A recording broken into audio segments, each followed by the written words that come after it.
Google just released a brand new Chromecast called Chromecast with Google TV, and it represents a fundamental shift with the Chromecast experience thanks to its new software and remote. So there's just a lot to cover with this device, so let's dive right in. So what's new with the new Chromecast? Well, for one, it comes with a remote, a major departure from previous versions. Having a remote is just more convenient than having to use your phone every time you want to watch something. The other big fundamental change with this device is the newly branded Google TV, which is the operating system that runs this Chromecast. It acts in a very similar way to how other streaming boxes work, like the Apple TV, except Google was somehow able to strike a deal with all of the major streaming players to actually pull content from individual apps to show them in an aggregated view, so you don't have to go digging through each app to find what to watch. This saves a lot of time, and overall I think it looks really good. The Google Assistant also plays a major role with this Chromecast, and it has its own dedicated button on the remote. Now we'll dive into more of the features of the UI in a second, but first let's take a look at the setup experience and the hardware. When you open the box, everything is nicely packaged, and the dongle and remote come wrapped, protecting their finish. The design of the dongle is a nice upgrade. It reminds me of that same Riverstone design inspiration that Google used for their 2020 Pixel Buds case. Both the dongle and the remote feel really nice with their matte finishes, and the remote in particular feels great in your hand. You can get the Chromecast with Google TV in several colors now too, including chalk, sand, and sky, following similar color palettes Google uses for its other Nest devices. Even the two included AAA batteries for the remote match the color of the remote. The dongle is powered by a USB-A to USB-C cable and adapter, and there's an optional Ethernet adapter that you can get for it to hardwire in your Chromecast. I also appreciate that the power adapter Google used was small in its form and easy to plug into a surge protector. Google also added some great cable clips to the cord as well, which I always appreciate.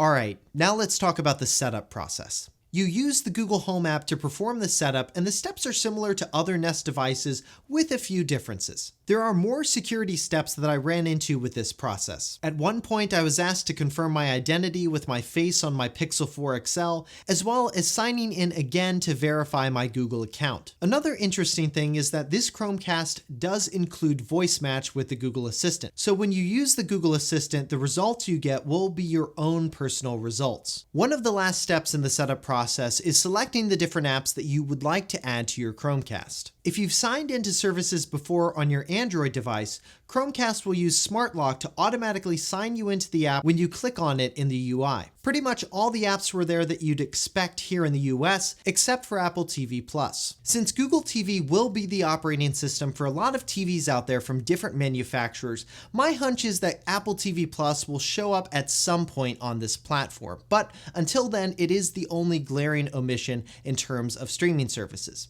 Now, after you've gotten everything set up on the Google Home app, there are a couple of steps you will need to complete on the TV itself. And one of the more interesting steps involves programming the IR blaster in the remote to be able to not only turn on and off your TV and sound system if you have one, but also the ability to switch inputs and turn up or down the volume. If you have a receiver like I do for my 5.1 surround sound system, or you have a sound bar separate from your TV, you can go into settings and select if you want the volume controls on the remote to control the volume on your TV or your sound system. One interesting thing about this setup was that when you set up the device with your Google account, the Chromecast doesn't automatically create user profiles for the other Google accounts connected to your home. Right now, you can add other Google accounts in Google TV, but you'll only be able to switch between Google accounts within apps like YouTube. You can't create multiple user profiles for the device itself yet, which is something that I'm hoping Google will bring at some point. Alright, well those were some of the interesting things about the setup process.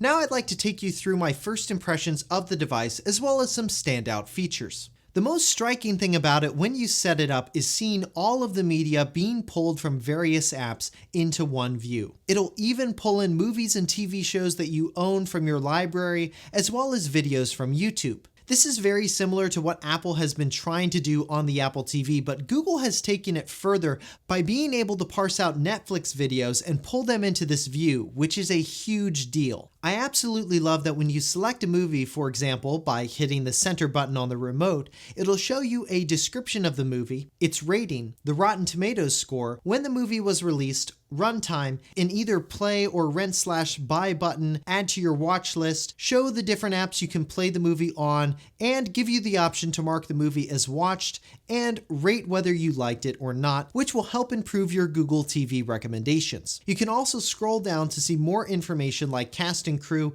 as well as other movies or TV shows like this one. If you want to just quickly rate a movie or TV show or add it to your watch list, you can just click and hold to get a pop-up menu where you can do some of these quick actions. The Watchlist feature that I mentioned is a really neat feature, and it spans across the entire Google TV experience. You can pretty much add anything you see to your watch list from multiple different services, and it'll display your watch list in different parts of the UI. The watch list permanently lives at the top of your library section. You can also add to the watch list from the Google TV app on your phone or from google.com on the web. You can even add an upcoming movie or TV show to your watch list, and Google will notify you when the movie is available or a new episode from the show comes out. Google TV will also show upcoming dates for a new season of a show that you may want to watch. For example, it'll show when season 2 of The Mandalorian premieres on Disney Plus, or when the new season of The Crown drops on Netflix. Now, let's quickly go back to the movie view that we had before. One of the best things about this view is while you're viewing the information,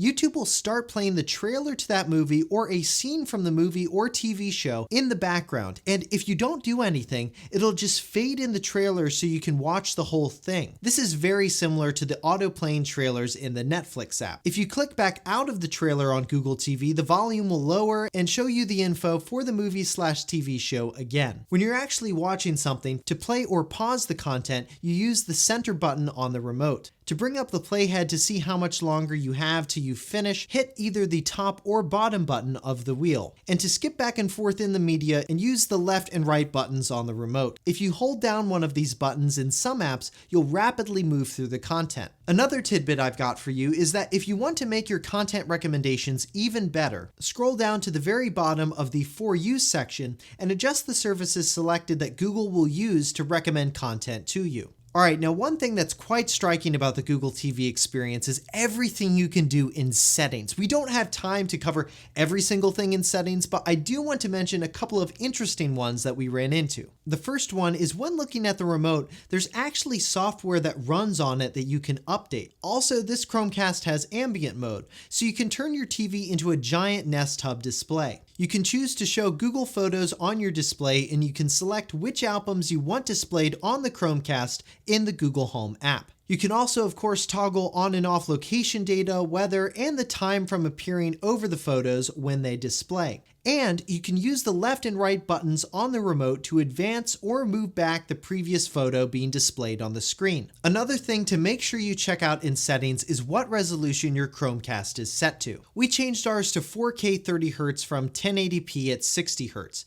Note though, most apps I've tested so far seem to only have their content in HD, and that does include Netflix. Now the last main thing about the device that I want to mention is the Google Assistant. You trigger it by using the dedicated assistant button on the remote. You can use the Google Assistant on this device just like you would with any other Google Assistant device, asking it for things like the weather or setting a reminder, playing some music, etc. However, it can do some specific things with TV shows and movies on the Chromecast. If you want to know what it can do on the Chromecast, all you have to do is ask it, and it'll start to play a short video showing all the things it can do. Also, if you hold down the assistant button for a few seconds, it'll give you some suggestions for what you can ask it. When typing in passwords or other search queries, you can hold down the assistant button to dictate text. Depending on the app you're watching content on, you can also press and hold the assistant button to ask who's in this, and it'll bring up the cast of the movie you're watching. Alright, next, let's talk about some of the bugs and issues we ran into while using the device, and there were a few. One thing we ran into was that in the library section, movies are displayed in one row, but if you have a lot of them, it can be a slight pain to scroll through. A grid view after clicking a See All button would have likely been a better UI UX choice here. YouTube Music oddly doesn't have its own dedicated app on Google TV. Now, if you search for YouTube Music as an app to download, you will find it, you'll download it, and then when you try to open it, it brings you into a tab of the YouTube app for YouTube Music. However, when you try to play music from that tab, it'll show the song that you played in your YouTube history, which is annoying. The last bug we ran into is with the recommendations you see across the screen. Sometimes they can be inconsistent with the lock shown on content. I'll often see a locked icon on content from apps that I'm subscribed to, like Disney Plus or Hulu. Also, you can't seem to turn off Tubi TV suggestions on the Google TV home screen. Alright, now over the course of the next 6 months, we're going to continue testing out and using the Chromecast with Google TV, and then I'll ultimately give you my final verdict on whether or not you should get this device in our full 6 months later review of it. Until then, I hope you found this video helpful and informative, and if you liked this video, make sure you hit that thumbs up button below and subscribe to the channel to see more Google videos and tech videos like this one. For 6 months later, I'm Josh Tedder. Thanks for watching.